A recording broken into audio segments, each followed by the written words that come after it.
That's the next heat out in the water right now. Steph Gilmore up against Sage Erickson. And talking about that heat with Courtney and Tyler Wright. It's almost like Courtney was out of rhythm with the good ones. Tyler try to beat one of the best of all time in Stephanie Gilmore.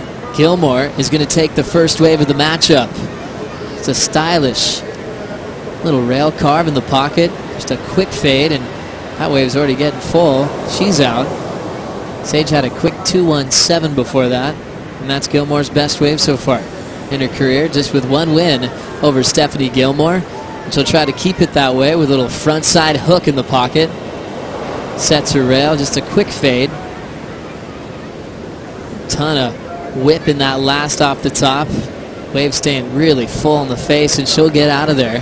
More horizontal sort of slashes. Here we go, Sage on off the bottom. That's nice right there. Almost got bounced off by the white water. Regathers and then opts for a couple of nice little wraparound cutbacks, bouncing off the white water nicely there. 5.0 for Sage Erickson. Well, that's what she's got to do. Just keep cranking up the heat. Checking out Steph's form as well, Potts. Yeah, Steph Gilmore off the bottom.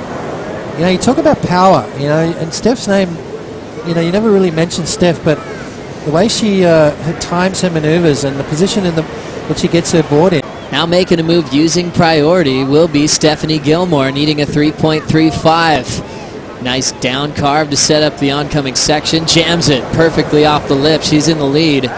Layback hook under the lip. Now Sage on the answer behind her, but a little bit too deep. Sage will be in a decent position to regain priority. You know, you just feel a certain weight on your shoulders, and that is to perform, and sometimes, you know, that pressure's just too much, and you can crack a little bit, but, you know, Courtney, she'll bounce back in Maui, I know that for sure. She's super strong, and, you know, that's just her mentality, so. Well, there it is throughout this contest as far as the world title race is concerned. Sage got a wave during the interview, Potts. Yeah, a couple of beautiful turns there from Sage Erickson. She's going to need a big score because Steph's going to drop a bomb on her. Sage, a couple of nice turns to kick things off. Beautiful opening maneuver right there. Draws off the bottom again. Nice, powerful, clean rail surfing. You heard Tyler say how the bigger ones are tricky. A lot of chatter, a lot of bump and backwash. Sage almost losing it right there. And we'll wait for that score to come in. Steph got one as well. The choice of maneuvers as well. Watch this turn right here.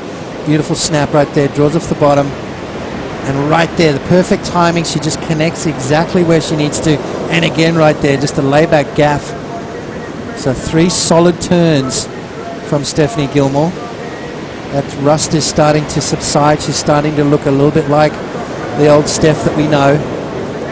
Right here, jamming it in the pocket right there. 3 solid turns, variety of repertoire, and a big score dropping for Stephanie Gilmore. See the timing right there, Joe. Look how much spray is flying through the air.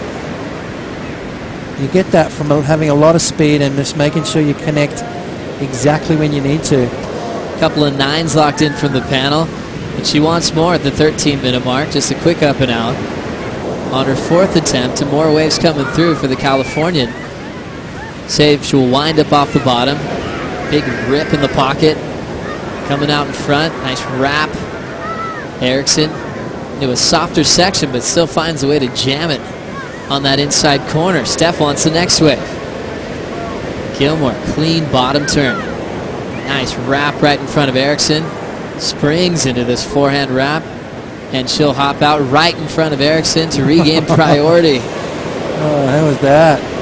Some really solid turns from her. Draws off the bottom and right there connects perfectly. That's what you got to do against Steph. Unloading another one, just cracking it right in the power source. Showing some pizzazz, cranked it up a little bit right there. And then right behind her, Steph Gilmore.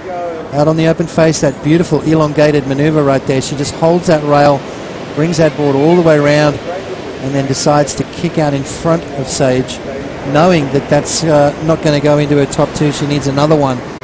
Nicely done. Thanks, Rosie. We're watching a little ride for Stephanie Gilmore setting up. She already has a ton of speed. There's a lot of chop on this wave, and she'll go down immediately. It's tide still increasing and filling in, swamping out the lineup. It had a ton of chatter, and she's down. Last wave for Gilmore, a 4.57. That was the wave she kicked out right in front of Sage. multiple faces through the last couple of days. Gilmore now chooses her backhand to try to steal this one off Sage. Backhand carve, quick off the top. She has a lot of momentum, and she'll just redirect. It's not giving her a lip to hit, so she has to step out of there. 4:10 to go, needs a 5-5. Didn't have priority and checked out of left putts. Next stop, the final stop of the season for the best women in the world. Gliding in, just needing a 5-5 is Gilmore. Just a little draw off the top, needs a little bit more. And you can see her body language, didn't like how that one felt on the inside corner. She's down to a minute 30. Sage will just step off. She's pretty far out the back, so she'll regain priority heading into the final minute.